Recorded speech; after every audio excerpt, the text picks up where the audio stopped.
All right, hello everyone. Sorry about the first video. It did not have sound on it, and I'm really sorry about that. So hopefully this one does.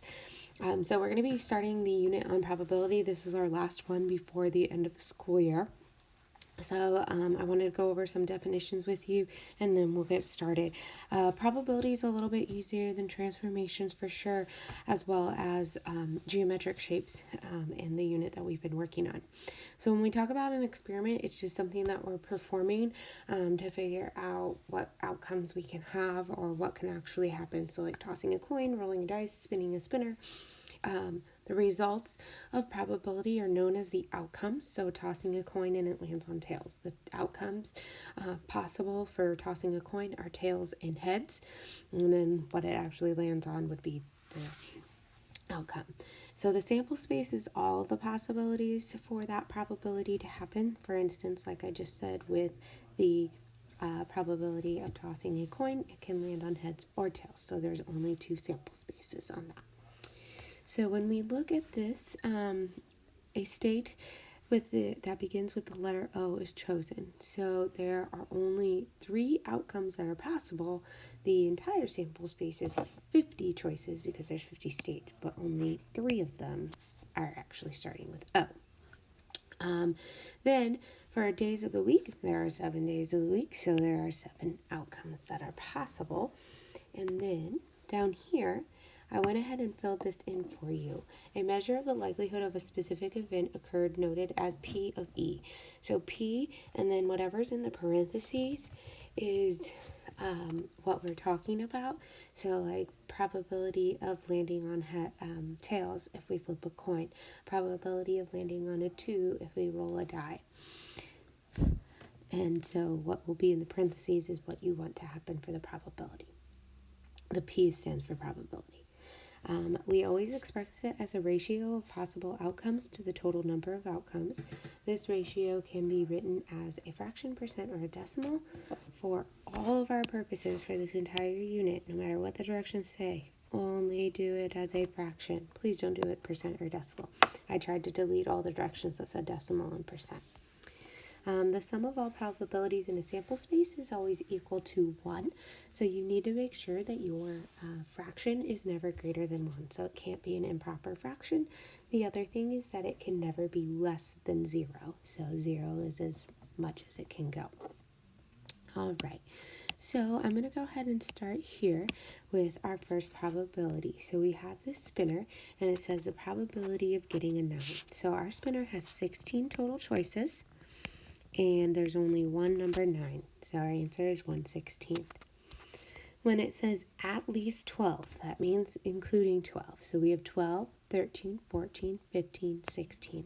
So that counts as 5 out of a total of 16 choices. A perfect square means that like we can take the square root of it and it becomes a whole number. So 1 is a perfect square because the square root of 1 is 1. 4 is a perfect square because the square root of 4 is 2. The square root of 9 is 3. And the square root of 16 is 4. So we only have 4 perfect squares. And since it does say in simplest form, this one can be simplified further down to 1/4. Alright, so then we look at this and it says the area not shaded. So we have to include all the values that are not shaded. So we have the numbers 12, 13, 14, 15, 16, 1, and 2. So that accounts for 7 out of 16. Alright, so a 2 or 11. There's only one 2 and one 11, so that is 2 out of 16. And in this case, this can reduce both the top and bottom by 2. So that gives me 1/8 as my answer. And a multiple of 5. The multiples of 5 are 5, 10, 15, and then there's not a 20 there. So we have 3/16. There are no other probabilities there. Alright, down here, we have a month of the years chosen at random. Find each probability. Okay, so we have January, we have February, March, April, May, June, July, August, September, October, November, and December. Alright, so it starts with a J. There are only 3 out of the 12 months that start with J, and I can simplify that down to 1/4. Okay, starts with T. There are absolutely none, so we are going to put a 0 there. And if it has at least 30 days, or at most, so that means 29, 28, 30, 27, whatever. So we know February has 28, April only has 30, June has 30, September has 30, and November has 30. So that is only 5 out of 12. Okay. Then we're going to go on to the word probability. So we have 1, 2, 3, 4, 5, 6, 7, 8, 9, 10, 11, 12. 11, sorry, not 12. 11 letters here. So when we look at this, it says the probability of choosing a B. Well, there are 2 B's, so it will be 2 11s. Then for a vowel, O, A, I, and I. We're not going to include the Y because that is a sometimes, not always, a vowel. So in this case, we had 4 11ths. And then for Y, there is only one choice, so 1 11th. All right, so now we have number 6 here. A pencil box contains 5 red, 6 yellow, 8 blue, 3 orange, and 2 purple pencils.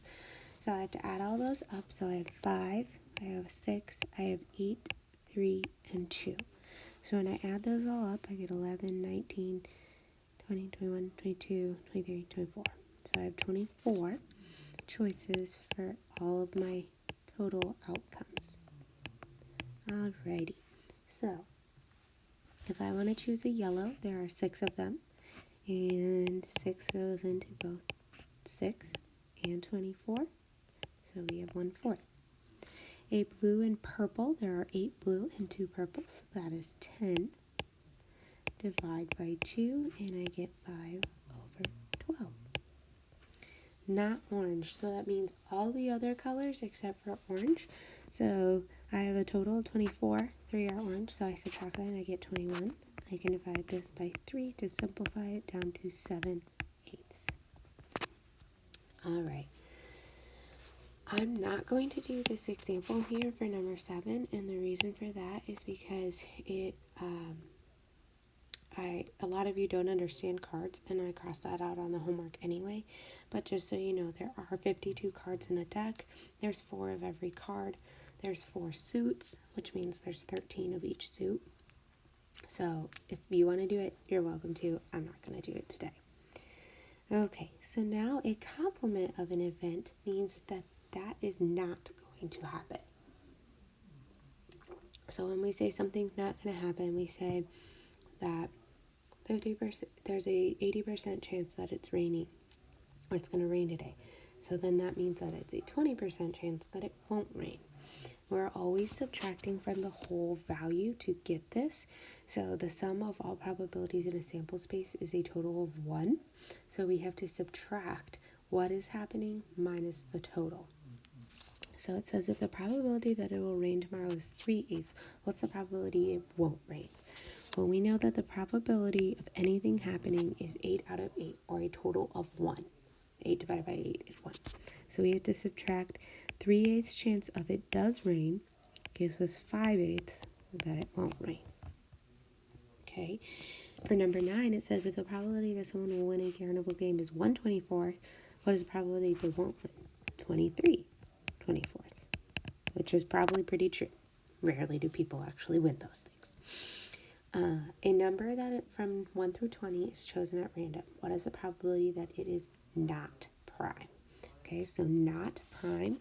So we know the numbers 1, 2, 3, 5, 7, 11, 13, 17, and 19 are all prime numbers. So that is 1, 2, 3, 4, 5, 6, 7, 8, 9 that are prime, which means that there are 11 out of 20 that are not prime.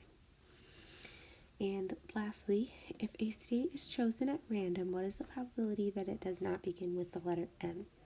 So states that begin with the letter M are Maryland, Michigan, Montana, Missouri, Massachusetts, Mississippi, Minnesota, and Maine. So that is 8, and we have a total of 50 states.